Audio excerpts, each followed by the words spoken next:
it is currently trading on the open market. This is not investment advice, but it is a way to play that. You'll find that if you fail to act in the client's best interests, it's a breach of fiduciary duty, and it's 6 months and 6 months in jail. It's a misdemeanor, 6 months in jail. It falls on the breach of fiduciary duty. The proving it falls on the plaintiff that something actually occurred here. So it's just simply a matter of comparison. I'm sure that it's a matter of how much, like how egregious. It'd be interesting to see how many people have actually done that. Because I don't think there's anybody in our space that thinks that they go to jail for this. Right. And I think that a lot of those things will change based on the amount of money that is being mishandled. And that's why you're seeing Congress right looking into it. When he bought the Mavericks, he walked in, the entire organization was all old white men, which is strange because the whole point, when you start talking about diversity, the argument's always, what is diversity? Is it diversity of thought? Is it diversity of experience? Is it diversity of race and religion and color? The push behind it is, for example, you don't want a guy like me marketing to girls your age.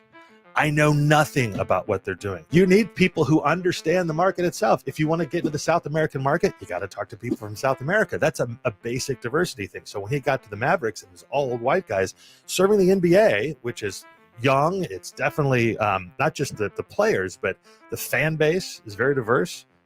So he hired someone who's in DEI, who's come in and has actually started interviewing and hiring people, and they've greatly changed the look and the feel of the Dallas Mavericks organization. Do you think that AI innovation could bridge the political landscape, or could it make it worse? It's a really good question. I see the benefits of AI in certain industries. You automate certain systems to make it more efficient. In the process of doing that, though, now we're finding that AI and human beings are at a conflict. Who's going to be working these jobs? It's like that in every industrial revolution, but now we're in the fourth industrial revolution, as the World Economic Forum and people like Klaus Schwab are talking about, and it's all about automation.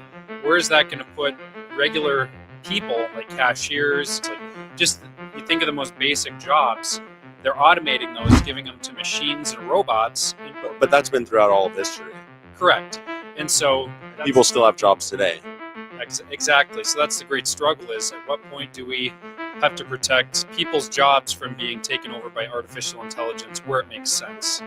Think of Facebook, your personal social network. Your feed is populated by your friends, and their feed is populated by their friends, your mutual network. Your friends comment, like, and share your content for their friends to see, and their friends' friends to see as well. This creates a network of connections that are inner circle, outer circle, and total circle. First, second, third, so on and so forth. That is the Are we live? idea of what social networks Because I'm still hearing Jen. Yeah, we are.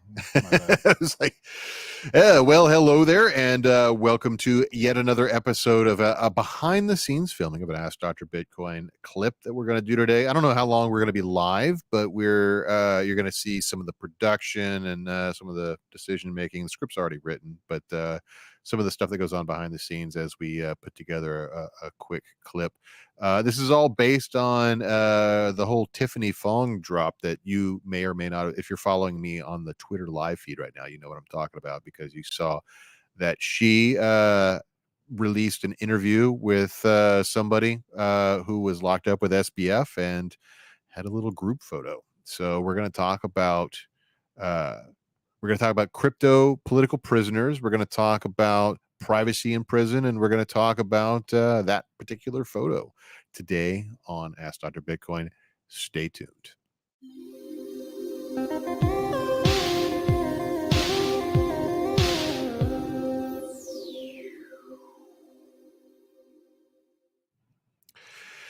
Cool.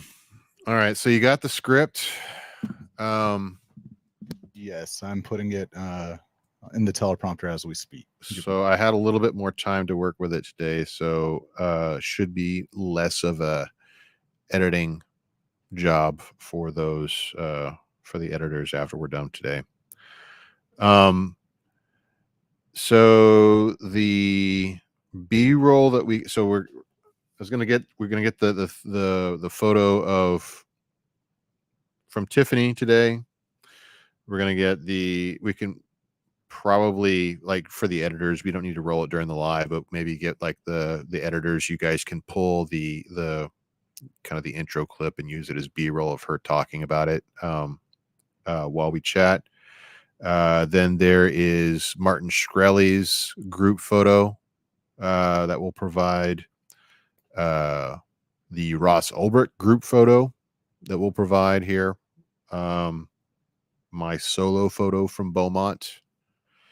And then I'm not sure, we could do one of two things, Sohail, on the other ones, because we're going to talk about Charlie Shrem, but there's no prison photos of him that exist that I'm aware of. Maybe something will come out later today on crypto Twitter. So we just use regular old photo of Charlie for that. But Ian Freeman and Aria DeMezzo, I was on a podcast with them back in, I don't know, was it like April or something, that we aired clips of on the network? Sure. So we could, I don't know, if we could just maybe direct the editors to get that, or do you want to roll that live? I don't know. Okay. If we can find it. These others, do you want me to? You want me to grab them? Yeah, I was going to give them to you over Discord. I was just listing them off. Let's see. Is there anybody else that I mentioned? Yeah, I think that's it. There were some other names that I had in my notes that were like to be on the lookout for, but I mean, honestly, I kind of went a slightly different direction in the script once I started writing. So I was going to say, like, oh yeah, Avi Eisenberg.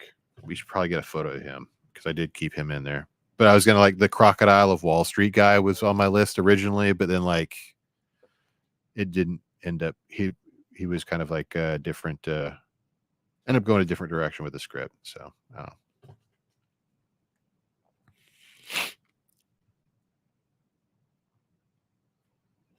So let me grab these photos. I'm ready to go with whatever. Script's loaded up. Do you want me to give you the photos and videos before we start so you can roll them live, or what? Yep. Okay, let's do that then. So here is this.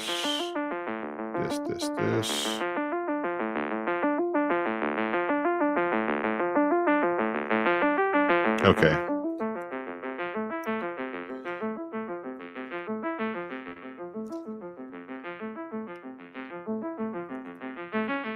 All right, so there's all the photos from the threads today.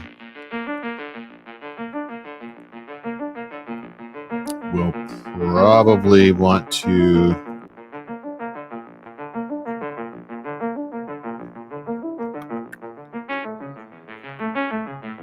I'm trying to find the video clip of Tiffany talking.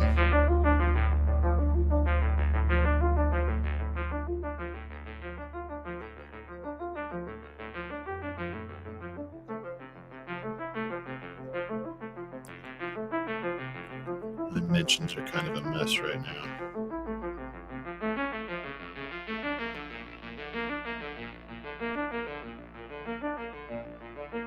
Oh, here we go.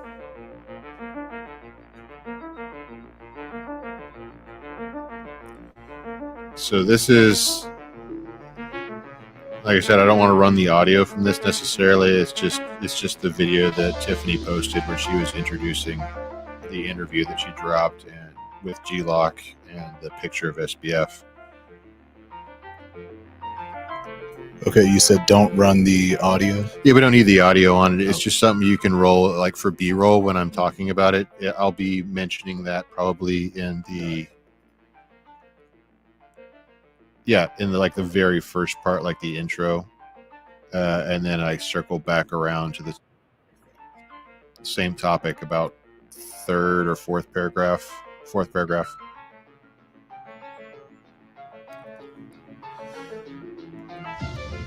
And let's see. Let me see if I can find Ian and Arya and myself all in one moment of video.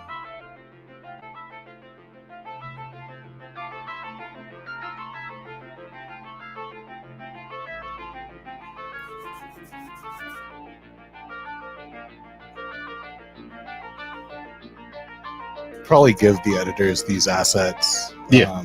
Just to clean up the edit. I can just copy what we're doing here. Right.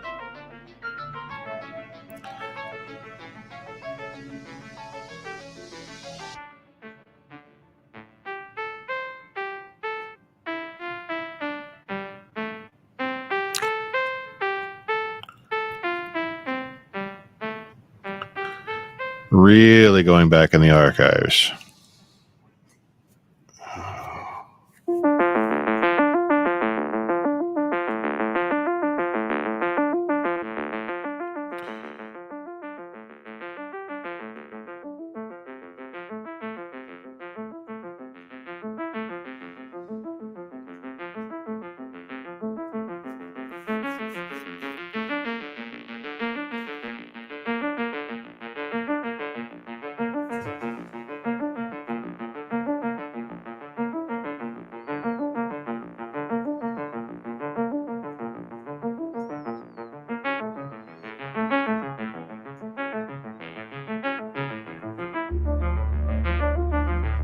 We've been doing the roundtable for 9 months now. Yeah.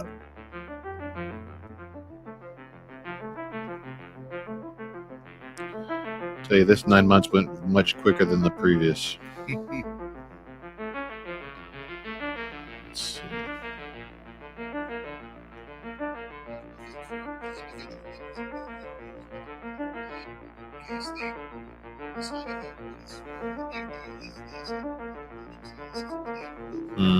Nope, not that one.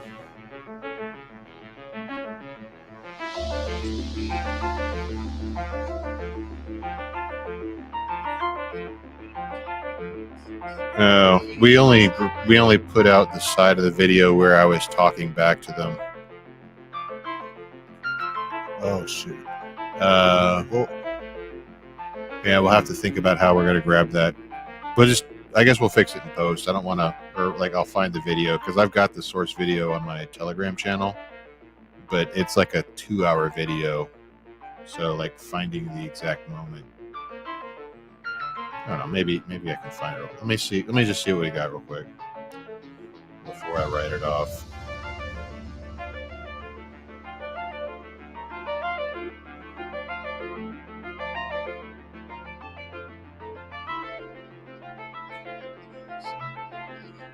Okay, that's not enough.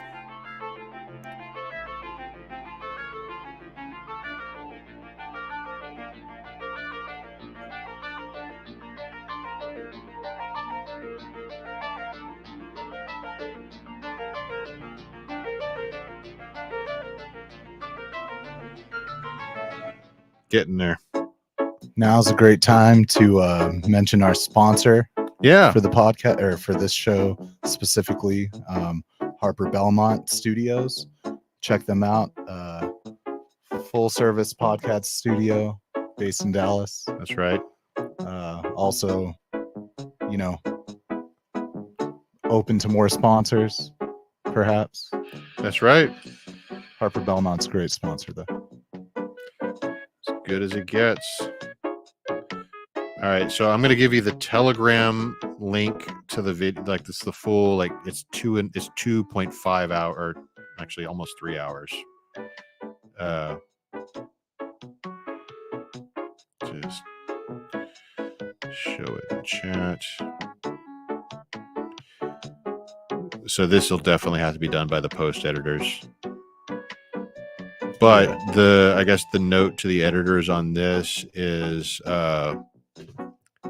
again, we don't need the audio mixed in. It's just some video that shows Arya and Ian and myself somewhere in there. Just scrub through until you can find either like a side by side of the three of us, or just find each one individually, and we'll do what we can.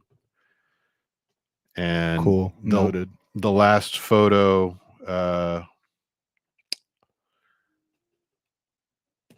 probably just go with a headline for this one because there's no real great photos of this dude. Let me see if I can find. It's the Avi Eisenberg, I was not familiar with Avi's case. He really got screwed. So just a brief rundown of Avi's case for those you watching the live stream, and maybe this gets clipped or something. Avi Eisenberg was just a DeFi trader. He had a group, like just a group of smart dudes. All they did is they look for MEV opportunities or arbitrage opportunities, and were very successful at what they did. They found this one fund or project called Mango. And what they did is they would go in and they'd analyze the smart contracts and look for ways to, I wouldn't say exploit it, but to look for trade opportunities based upon a strict reading of the smart contract rules. So none of the stuff that they did was malicious. It was definitely opportunistic. But what they were doing in the case of this Mango thing is they found this opportunity to basically arbitrage almost all the value out of that was in the value locked in the smart contract in this Mango project, and wound up basically bankrupting the project. And then he felt really bad about it. So he gets on Twitter and he goes, "Hey, sorry guys, that wasn't a hack. That was me. We just found a trade opportunity. You want some money back? Maybe, get yourself back on your feet." And he gave him like $67 million back. And he thought that was going to be kind of like the end of it. And then he got arrested. He's actually, I think, in the same facility as SBF. He's in MDC Brooklyn awaiting trial currently. So, in my opinion, totally screwed. It was $116 million he drained from the smart contract using his trading strategy, gave more than half of it back. Anyway. Damn. Yeah, CFTC came down on him like a bag of hammers. So, all right. The theme, I think, with the people that I included, because like I said before, I had a much longer list of people that I was going to talk about. Like we could look out for their leaked prison photos, but I guess I kind of have restricted to the list of people to folks that I feel like are kind of like political prisoners, for the most part, with probably the exception of SBF. SBF is probably the one that has the least, like he legitimately did engage in a massive amount of fraud by pretty much everybody's standards. But and then like Shkreli, who's on this list, is really there because he was part of the meme today. He actually wasn't even in prison for anything crypto related. He's just a crypto bro now. He's joined the ranks of the degens. But Ross Ulbricht, Ari Demeza, Ian Freeman, even myself, we were all kind of like Ross. We were all kind of thrown into where we are because of technicalities, by and large. So certainly not engaging in fraud. Okay. I think that's it. We got everything now? I got all the pics and this video, Tiffany. I haven't read through the script, so I'm just gonna go with it. If we want to like scrub through the script right now, we can kind of point out where things are going to come up. Okay.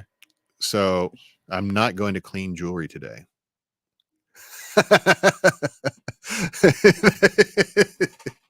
That was fucking Damn hilarious.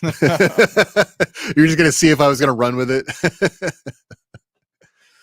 Hello everyone, I'm Mark. So the probably gonna use in this paragraph like Tiffany's video as B-roll, and then maybe punch in on the SBF group photo towards the end of this paragraph or beginning of the next one.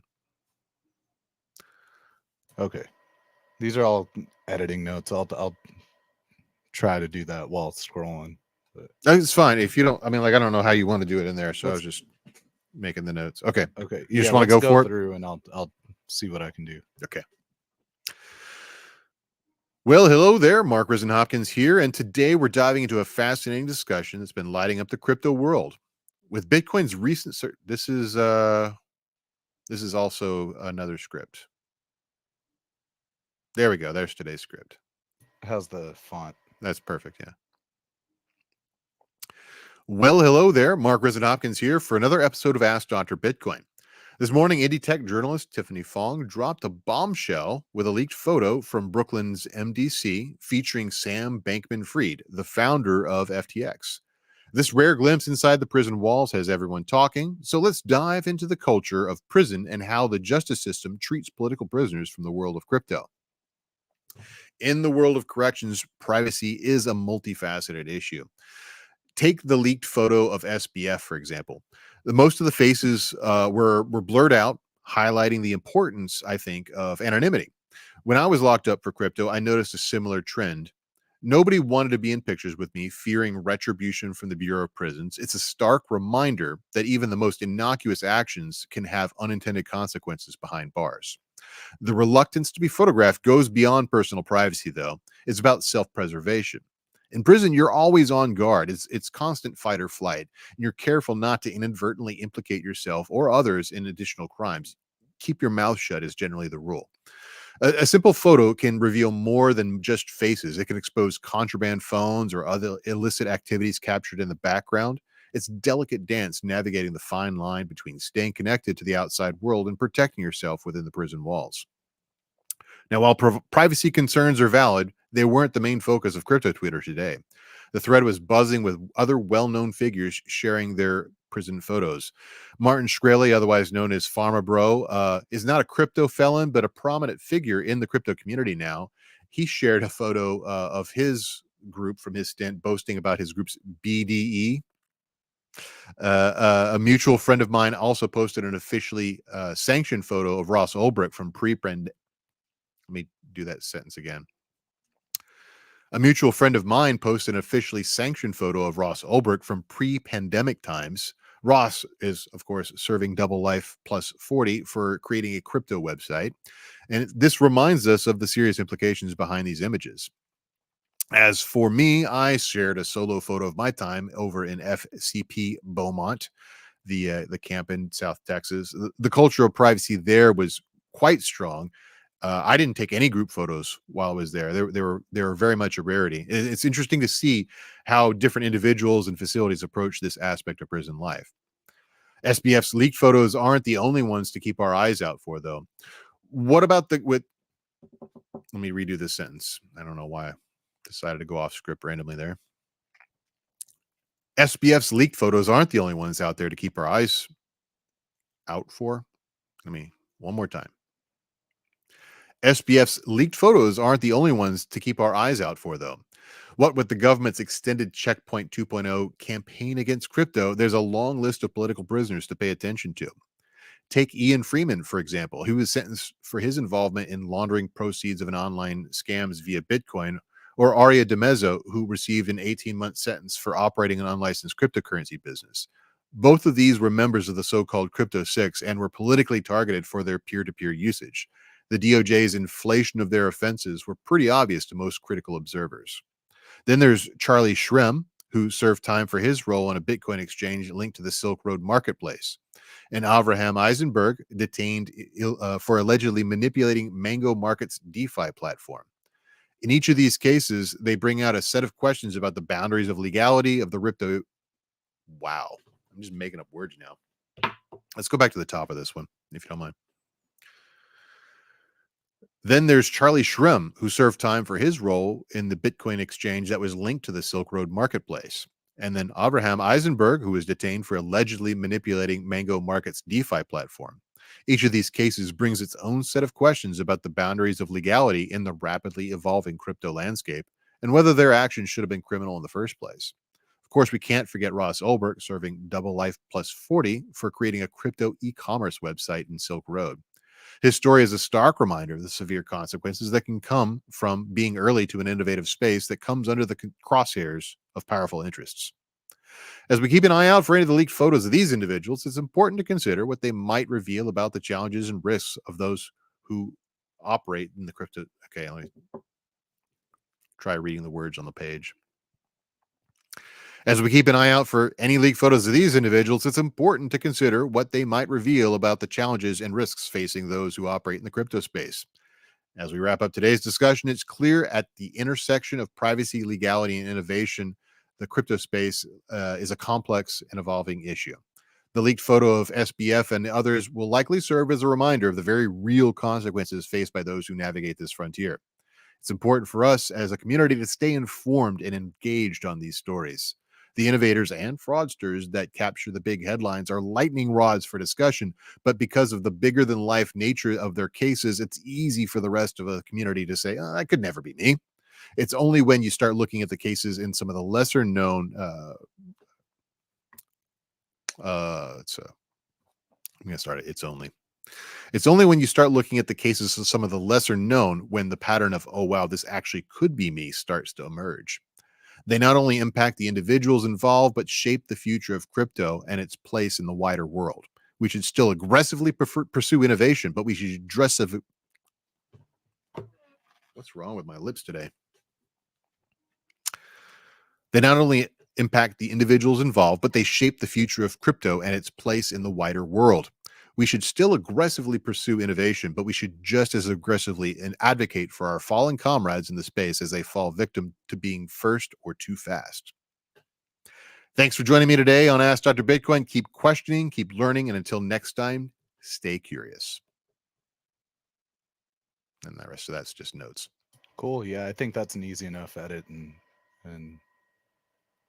concise video. Cool.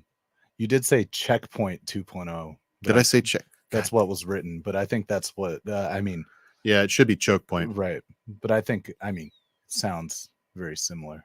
Let me we can re-say that. Re-say that part.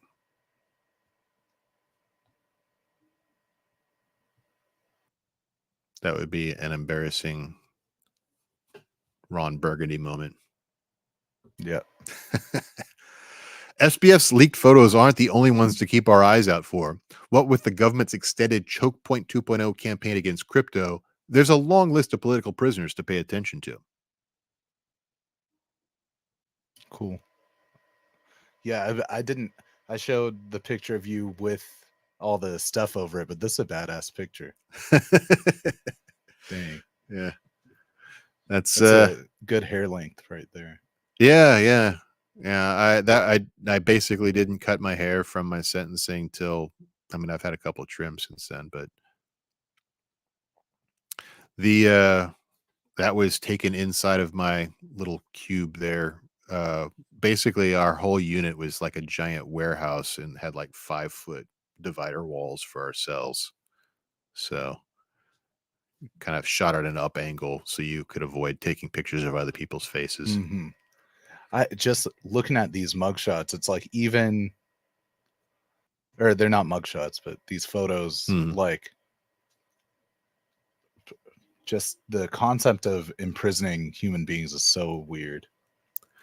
I got to be honest, like it took me, I would say like a good month, because you got nothing to do but like meditate on what's in your head while you're there for the most part. And it took me like a good month to get over the absurdity of like a system where you go and you stand in a room that basically looks like, in any other context, it would be like a cathedral or a church, right? You stand in a room with wooden benches, and you stand up out of respect for this guy that wears a robe, and he consults a holy book of words to decide how long you're going to be forced to sit in a room in another part of the country.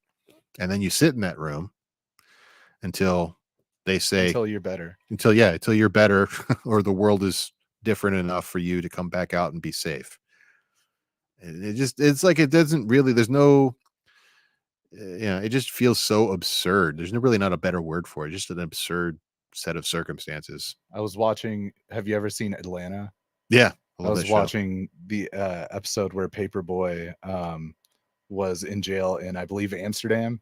And like, he didn't want to leave because like they, offered him like really good food and he had like a Wii or something. I don't know. And also just like, I think brief respite from the tour. Yeah. But if you look at recidivism rates and like crime rates. I know people want to say, "Oh, we're not a homogenous."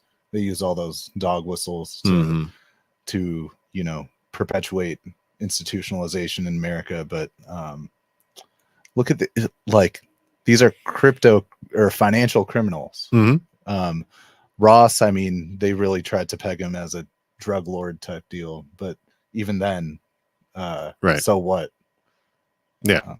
I mean, like most of the stuff that he was, responsible for trafficking, which he wasn't trafficking, he just made a website. 70% of the transactions on Silk Road were for a substance which is in almost all 50 states entirely legal. Yeah. Weed.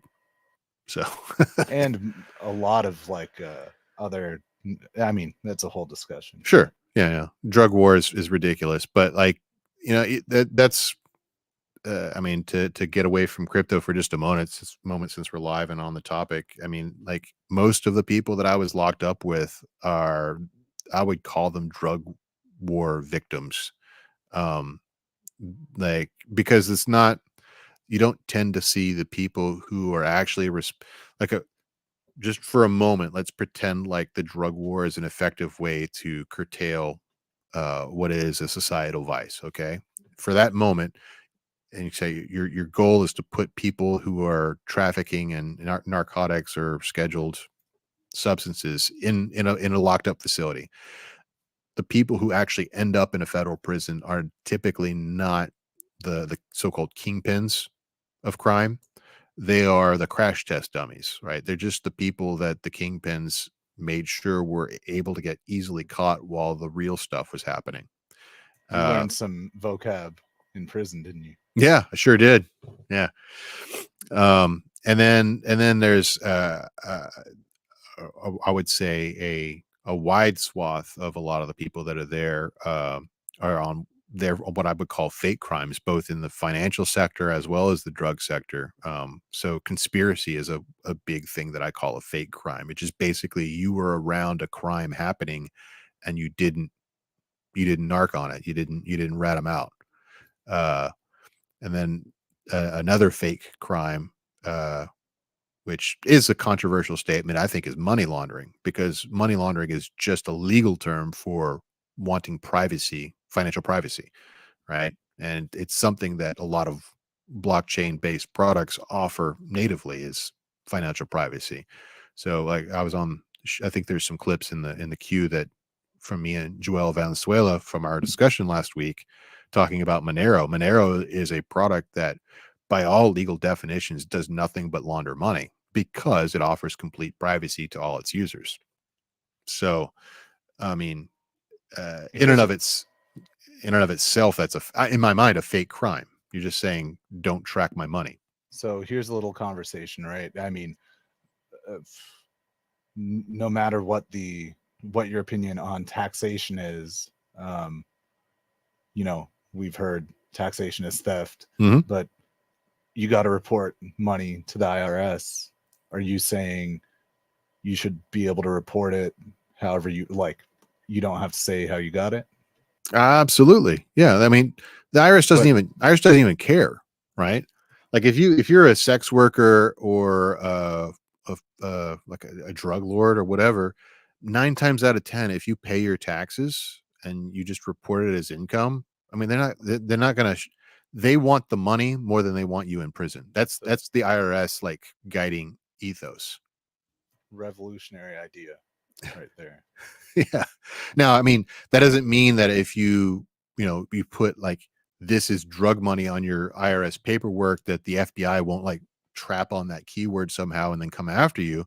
But like if you just are vague, about where your money comes from, the IRS isn't like voluntarily reporting you to other law enforcement. They want your money. In general. That's not universally true. That's mostly true. How do money laundering crimes normally get caught? Is that something like the DEA, ATF, like different agencies, FBI? Honestly, this is where we start getting into the absolute absurdity of most financial law, because the UN recently put out a report. There's a guy on Twitter who was very active for a while named Ron Paul. Not that Ron Paul. He spells his name is RONPOL. who would talk at length about the ineffectiveness of KYC AML regimes in the West. In fact, the UN put out a report a couple of years ago that said and demonstrated actually how the modern financial system is 98% ineffective at capturing or unveiling money laundering or fraud. And basically, it's just about control, if nothing else. Our system is really good at being able to reconstruct evidence of a crime once there's been enough aggrieved parties to raise the red flag. I mean, look at what happened with SBF, right? SBF is a perfect example of this. First of all, totally regulated exchange. Most of the transactions in question happen in fiat, not in crypto, and did not catch it as it was happening. But once a bunch of people were aggrieved after his exchange collapsed, the law enforcement was able to go, okay, let's pull all of your bank records and see what happened here. Oh, yep, a bunch of crimes, bad guy, but it did nothing to prevent it. So, Yeah. We got a couple viewers across the platforms. I would say if you have any comments or questions on this topic, go for it. did you talking to the viewers out there? Yeah. Yeah, for sure. Would love I guess you too. You got a question for them? Yeah. I'm trying to find if there's got to be a Charlie Shrem prison photo floating around out there. I'm surprised that one hasn't surfaced today. So if anybody knows of one, send it our way so we can get it into the video before it goes to the editors. So Yeah, for sure. And what was another one you were looking for? Or I mean, that's Ian, right? Avi's as I understand it, and I just started learning about Avi's case, like in like the details of it, like literally this morning. So I might have some of the, the locations of his present location wrong, because I know he's arrested in Puerto Rico. I read today that he's in Brooklyn, MDC, which is the same facility that SBF is in. So, I mean, I don't think Tiffany's watching, but if anybody that is a mutual of Tiffany and I wants to talk to their contacts there in Brooklyn, maybe we can unearth a picture of Avi as well. Where is SBF being held? Brooklyn MDC. He's basically awaiting sentencing, so it's kind of like a detention facility. It's not a like a camp or That's minimum or where low. he was caught. Well, I mean, technically he was caught in like Bahamas, and he Right? was locked up in California briefly as well, but like, the case was a New York case, so that's where they put him. Yeah. Dang. I just the Martin bro, let me pull that one up real quick. I know he's your friend, I guess. I wouldn't say we're friends, but we've talked a couple times. He's all right guy. He gave me some tips on how to, survive inside. So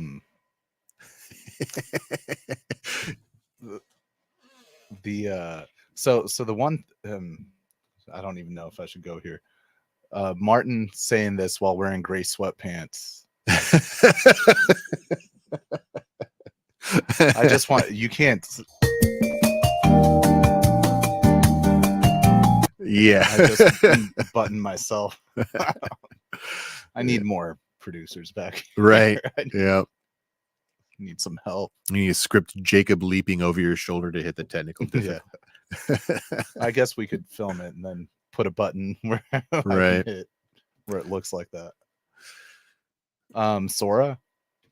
Sora, yeah, a lot of people freaked out about Sora this week.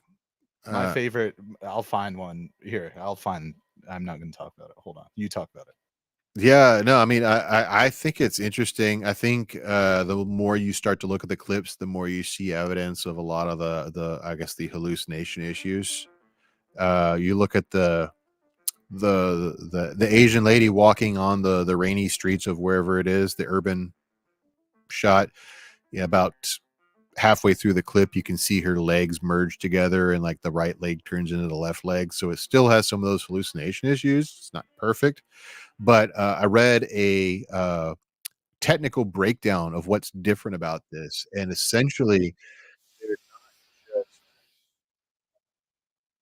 kind of like electric dreaming thing that used to happen with the old TensorFlow algorithms, because basically a lot of the stable diffusion stuff is just a highly evolved version of what used to happen with TensorFlow.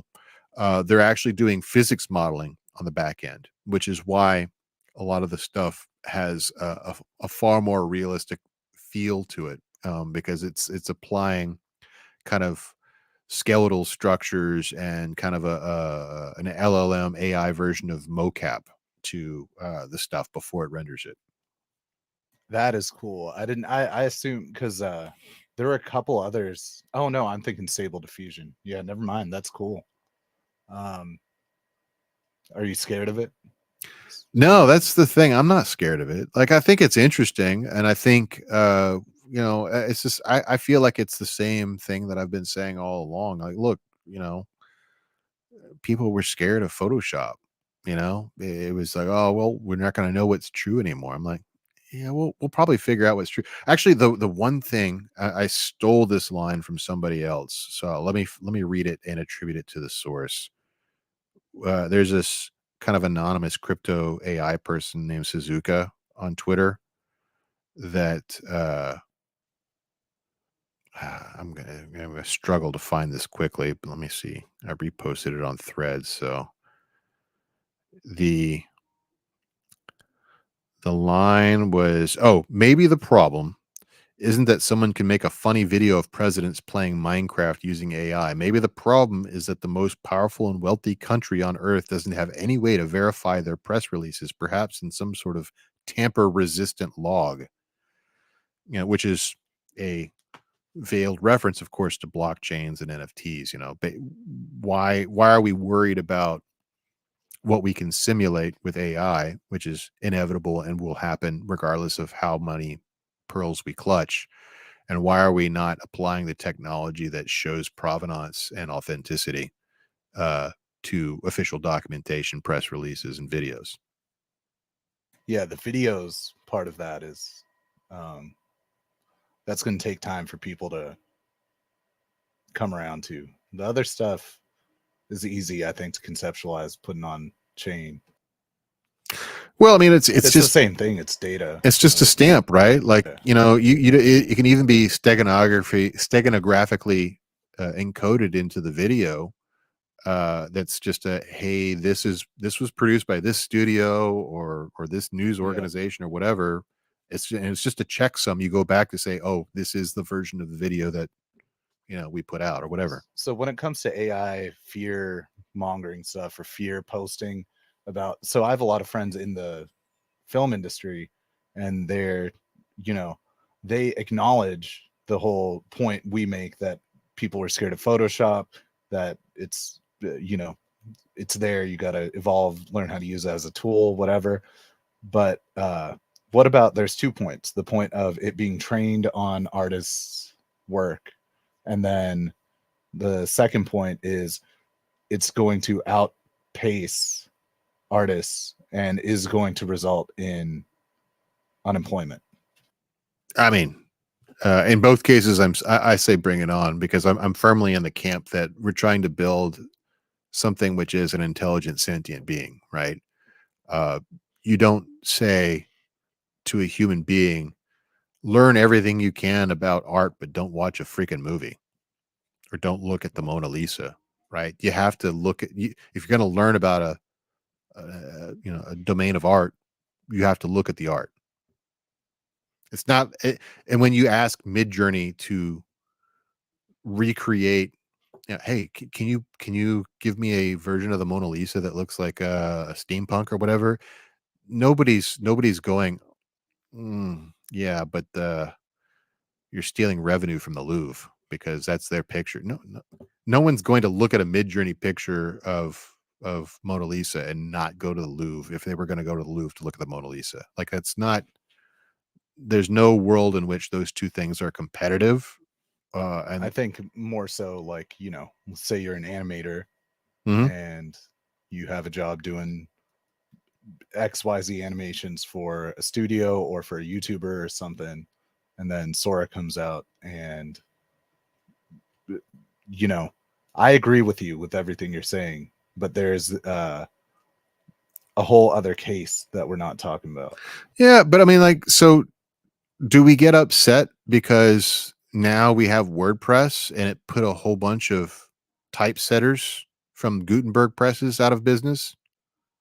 Like, no, we're happy Right. that it's easier to write things and disseminate it to a large audience. Like, this is I get what your point. I get the point. And I get the objection, and my rebuttal to that is art should.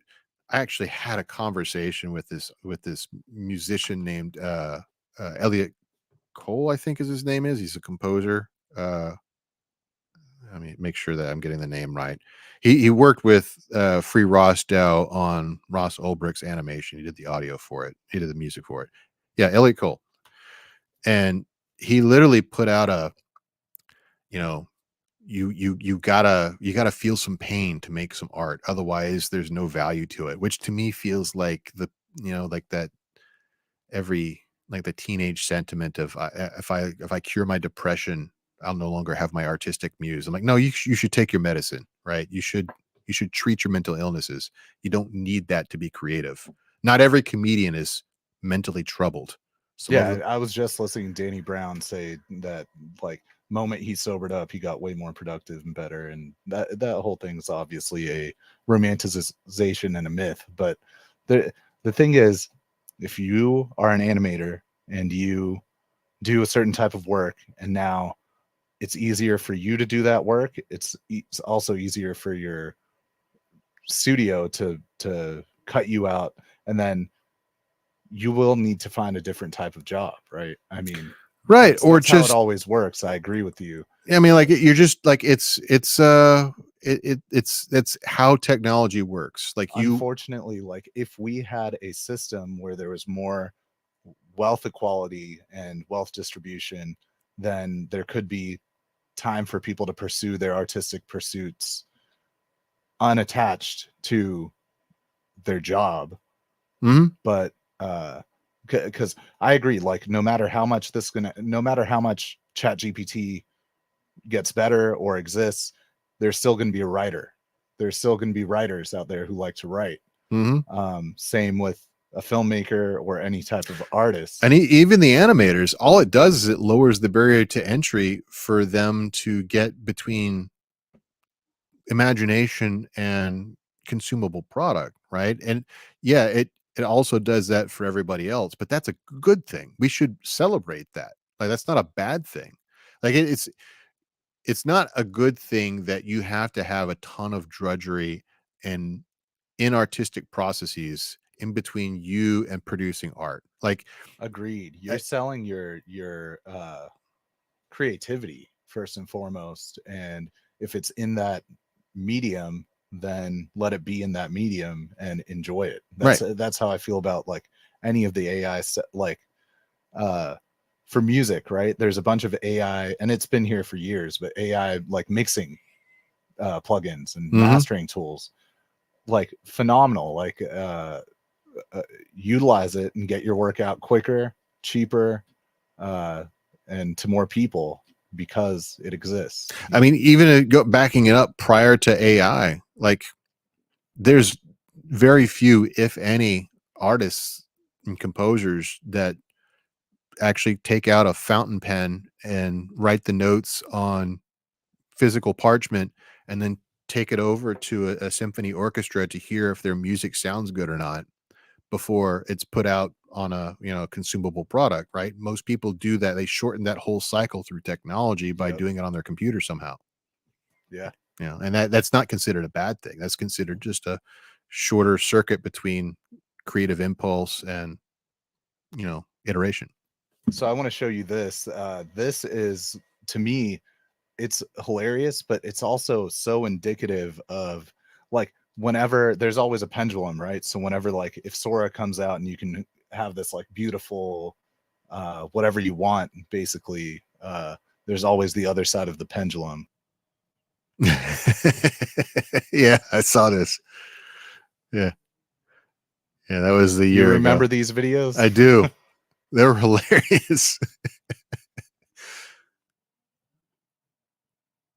Yeah. Oh, I thought this was a before and after. Like, No, it they would is. It stitch is. him Yeah, with it just didn't Sora. have them side by side. Yeah. No, I saw that one. That's been going around. It's good. I mean, it does illustrate it. Um, that kind of goes back to the Suzuka quote. We should. I don't. If Will Smith is concerned that that's damaging to his brand, he should, be in encoding some sort of blockchain signature into his social posts. Don't so tempt him. Just don't tempt him to create content at all. Right. Stop, Will.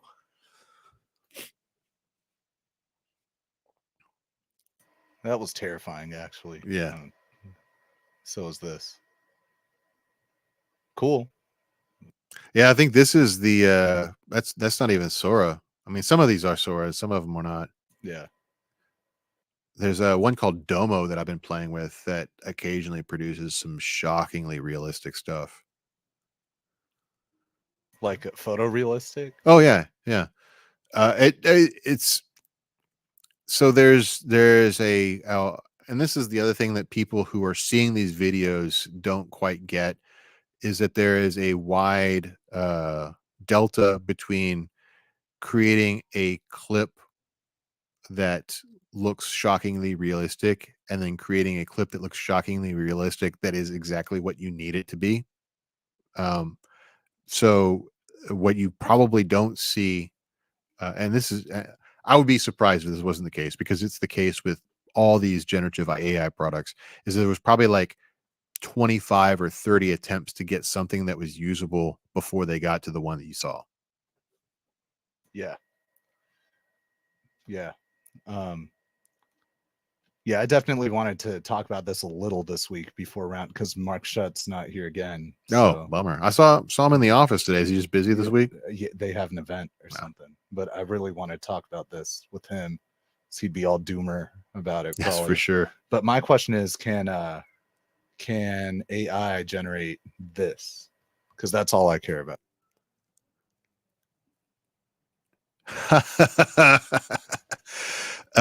If we can get AI to generate these, I'm happy. Yeah.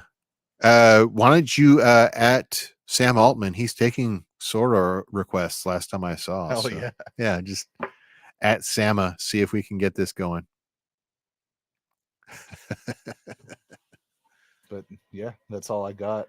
Cool. Yeah, I didn't really think of any other topics this week other than that one, but We'll get this out. it's kind of timely. So Yeah. Cool. All right. Thanks for joining us, everybody. See you later this week on one of our other shows. You're watching The Merge, business, finance, and tech news and opinion. We keep you up to date so you don't have to go out there searching for what's new. You can hit that subscribe button, hit the bell, hit the TikTok subscribe, the Instagram subscribe. We're going to keep you up to date wherever you are.